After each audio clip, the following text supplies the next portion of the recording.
এখনো যারা পায়নি দাওয়াত কোরআনের মিছিলে,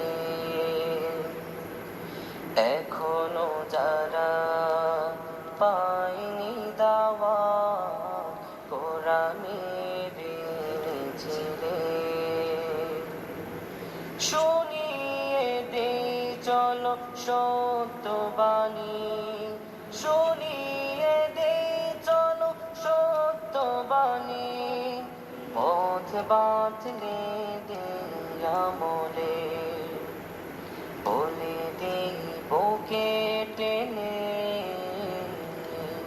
জান্নাতে একা আমি যাব না তো ভাই,